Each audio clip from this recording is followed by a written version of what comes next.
शाम को अचानक जब घरों से एक शोर उठता है तो मन में यह बात आती है कि क्या हुआ। फिर एकाएक ध्यान आता है कि अच्छा, आईपीएल चल रहा है, छक्के चौके लग रहे होंगे, विकेट गिर रहे होंगे, रन बन रहे होंगे, इसलिए पब्लिक अपने अपने चहेते खिलाड़ियों को रन बनाते हुए देखकर या आउट करते हुए देखकर, छक्के चौके मारते देखकर जोश में, उमंग में चिल्ला रही है। तब कहीं ना कहीं यह लगता है कि भारत एक खेल प्रेमी देश है, मन को बड़ा सुकून मिलता है।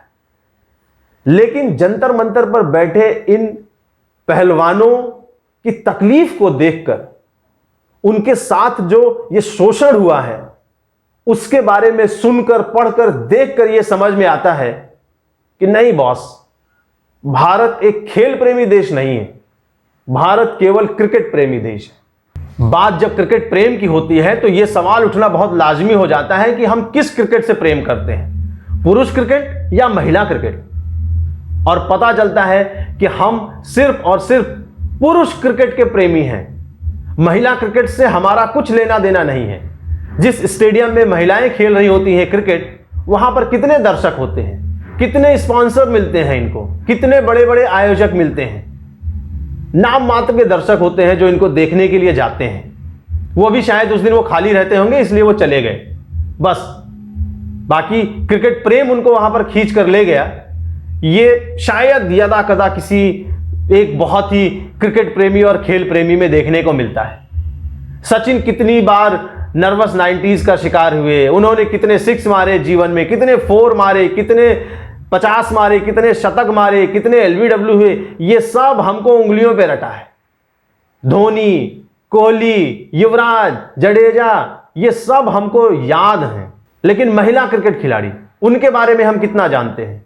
शायद अपने देश की 2-4 खिलाड़ियों के नाम हमको पता भी हो, लेकिन दूसरे देश की जो महिला खिलाड़ी हैं जो क्रिकेट खेलती हैं, उनके तो शायद एक भी खिलाड़ी का नाम नहीं याद होगा। मुझे तो नहीं याद है, बाकी हो सकता है किसी किसी को 2-4-6 नाम याद भी हो। क्यों? क्योंकि ग्लैमर नहीं है। उन खिलाड़ियों के अचीवमेंट के बारे में हमको नहीं बताया जाता। अगर उनके बारे में कभी मेन स्ट्रीम मीडिया में या न्यूज़पेपर में पढ़ने को मिलता भी है या सोशल मीडिया पे पढ़ने को मिल जाता है तो केवल उनकी सुंदरता की चर्चा होती है। फला देश की क्रिकेट खिलाड़ी को देखकर ढिमकाने का दिल फिसला। अरे उसके अचीवमेंट की बात करो। हर स्त्री सुंदर होती है, इस दुनिया में कोई स्त्री बदसूरत नहीं है।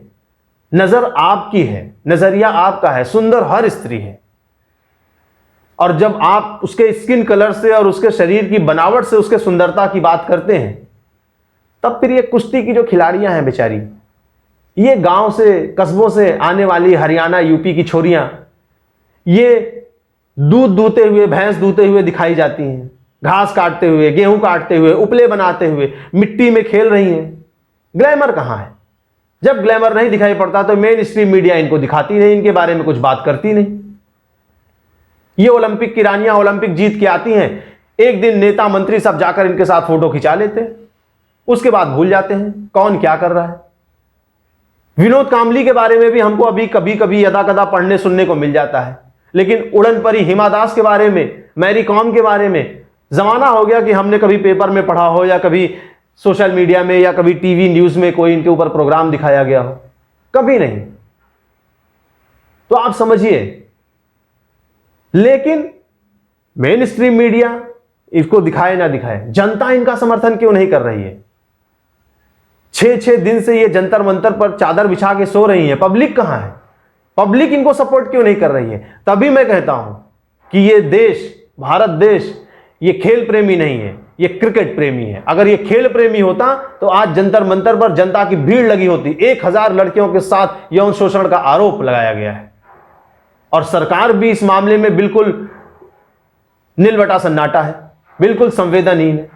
मोदी जी का नारा है बेटी बचाओ, बेटी पढ़ाओ, बेटियों को आगे बढ़ाओ। इस तरह से बेटियां आगे बढ़ेंगी, ऐसे बढ़ेंगी। क्रिकेट को यहां धर्म माना जाता है, क्रिकेटर्स को भगवान माना जाता है। आज क्रिकेटर्स सबसे बड़े सेलिब्रिटी हैं। एक समय था जब फिल्म स्टार बहुत बड़े सेलिब्रिटी हुआ करते थे, लेकिन अब क्रिकेटर्स बहुत बड़े सेलिब्रिटी हैं। जब भी किसी क्रिकेटर की उम्र हो जाती है शादी के लिए, तो तुरंत ये कयास लगाए जाते हैं कि अब वो फला हीरोइन से शादी करेगा। कोई क्रिकेटर आज आईपीएल में बहुत सारे नए नए खिलाड़ी खेल रहे हैं, एक मैच में अगर किसी खिलाड़ी ने बढ़िया प्रदर्शन कर दिया तो अगले दिन पेपर में ये सारी बातें तो जरूर आ जाती हैं, उसके साथ साथ एक बात जो कंपलसरी है वो आने लगती है कि इस खिलाड़ी का कौन सी हीरोइन के साथ चक्कर चल रहा है। मतलब क्रिकेट कहीं पीछे छूट जाता है और ग्लैमर बहुत सामने आ जाता है। क्रिकेट एक ग्लैमर वाला खेल रह गया है। अब जंतर मंतर पर जो ये महिला खिलाड़ी अपने साथ हुए शोषण के लिए न्याय पाने के लिए जो धरना प्रदर्शन कर रही हैं, इसमें अगर आपने देखा होगा तो किसी भी खिलाड़ी ने अपना समर्थन नहीं दिया। अभी कल नीरज चोपड़ा जिन्होंने ओलंपिक गोल्ड मेडल जीता था भाला फेंक में, और अभिनव बिंद्रा ने, इन्होंने अपना समर्थन दिया। लेकिन इतने सारे क्रिकेटर्स, हॉकी के प्लेयर और भी तमाम सारे खेलों के खिलाड़ी वो कहां हैं? उन्होंने इन महिला खिलाड़ियों को अपना समर्थन क्यों नहीं दिया? कहां गए वो क्रिकेटर्स, सचिन, धोनी, कोहली, युवराज, जिनको हम भगवान की तरह पूजते हैं? देखिए, राजनेताओं में संवेदनहीनता ये तो समझ में आती है, क्योंकि राजनेताओं के लिए सारी संवेदना सिर्फ और सिर्फ उनकी कुर्सी और टिकट। लेकिन खिलाड़ियों में इतनी संवेदनहीनता, वो भी एक खिलाड़ी के लिए। एक दो नहीं बल्कि 1000 लड़कियों के साथ यौन शोषण का आरोप लगा है। ये लड़कियां, ये महिला खिलाड़ी, ये 4-5 दिनों से 6 दिनों से जंतर मंतर की सड़कों पर चादर बिछा के सो रही हैं। कहां है ये क्रिकेट खेलने वाले खिलाड़ी, हॉकी के खिलाड़ी? एक खिलाड़ी ने अपने मुंह से कुछ बोला, और क्या बोला? पीटी उषा ने कहा कि सड़क पर प्रदर्शन करने के बजाय इनको हमारे पास आना चाहिए। यह सरासर अनुशासनहीनता है। मैडम, पहले तो आप कुछ बोल नहीं रही थी, अभी आपने बोला तो आप ज्ञान देने लगी, आप अनुशासन सिखाने लगी। मतलब किसी खिलाड़ी के साथ बलात्कार हो जाए, और एक दो नहीं 1000 खिलाड़ी के साथ, और वो अनुशासन में रहे, वो आपके अनुशासन की चटनी बनाकर चाटे। और अगर आपके हिसाब से लगता है कि ये उन्होंने गलत किया तो ठीक है। क्या ये गलती इतनी बड़ी है कि जो उनके साथ यौन शोषण हुआ है उस पर आप कुछ बोलेंगे नहीं, सिर्फ इसलिए कि वो सड़क पर क्यों गई? अरे सड़क पर आने से पहले वो आपके पास भी तो गई थी। इतने दिनों से लगातार कोशिश हो रही है। 3 महीने पहले भी उन्होंने धरना प्रदर्शन किया था, तब यह कहा गया था कि जांच होगी, जांच के बाद एफआईआर होगा, 1 महीने के अंदर जांच की जाएगी। 3 महीने बीत गए। ये खिलाड़ी कितने दिन तक बर्दाश्त करेंगे? जब 3 महीने बीत रहे थे तब आप क्या कर रही थी? तब आपने जाकर इन खिलाड़ियों से बात करने की कोशिश क्यों नहीं की? इनके दुख दर्द को क्यों नहीं सुना?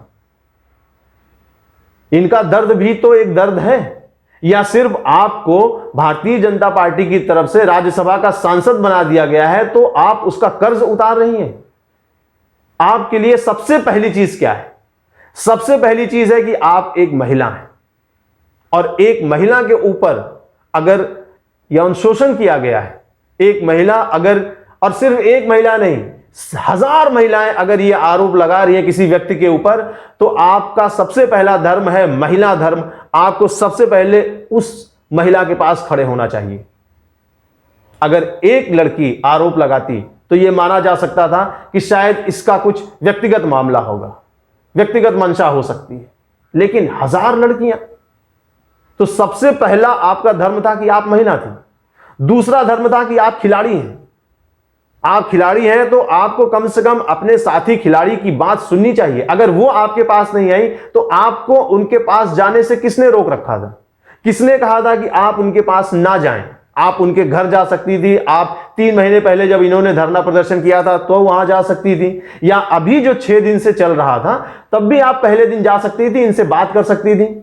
इनका दुख दर्द जान सकती थी और इनको आश्वस्त कर सकती थी कि मैं तुम्हारे साथ हूं, मैं वर्तमान में जो सरकार है मैं उसकी सांसद हूं, मैं वहां तक तुम्हारी बात पहुंचाऊंगी। लेकिन आपने कहा क्या कि इनकी अनुशासनहीनता है। यह अनुशासनहीनता नहीं है, ये आप जो सांसद बनाई गई हैं शायद कहीं ना कहीं आप उसका कर्ज उतार रही हैं।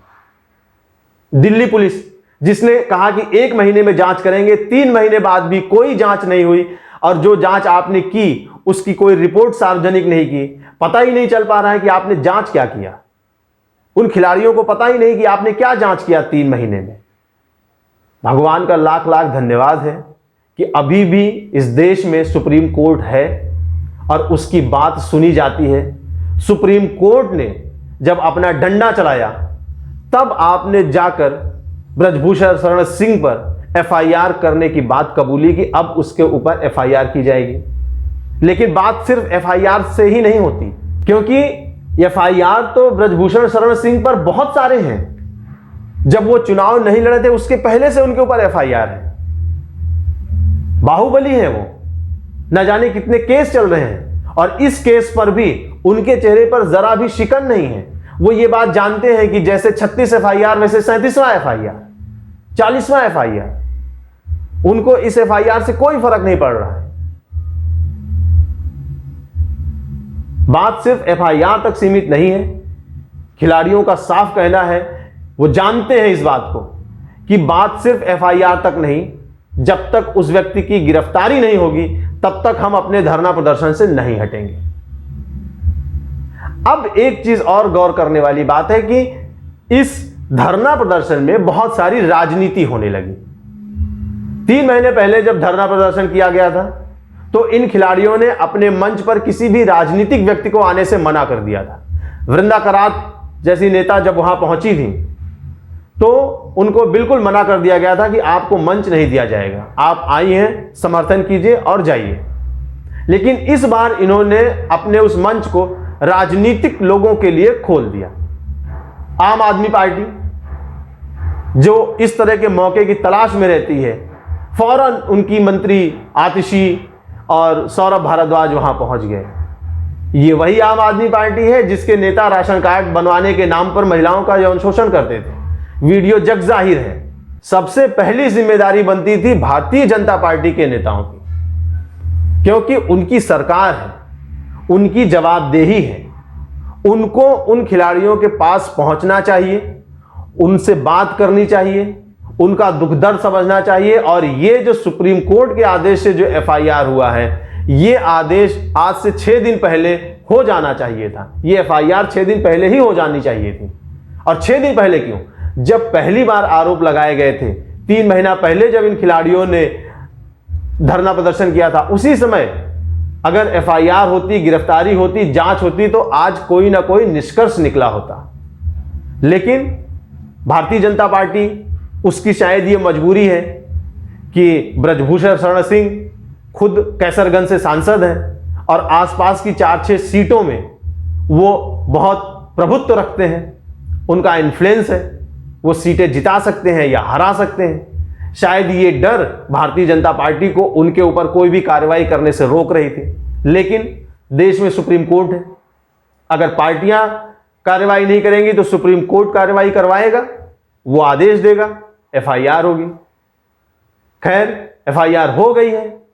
अब देखना यह है कि क्या जांच होती है, किस तरीके से इस मामले की लीपापोती की जाती है, या इसकी सही जांच करके, और अगर सिंह साहब दोषी हैं तो उनको कठोर से कठोर सजा दी जाए। और अगर इन लड़कियों ने किसी भी राजनीतिक मंशा की वजह से ये आरोप लगाए हैं तो इनको भी एक सबक मिलेगा। जय हिंद।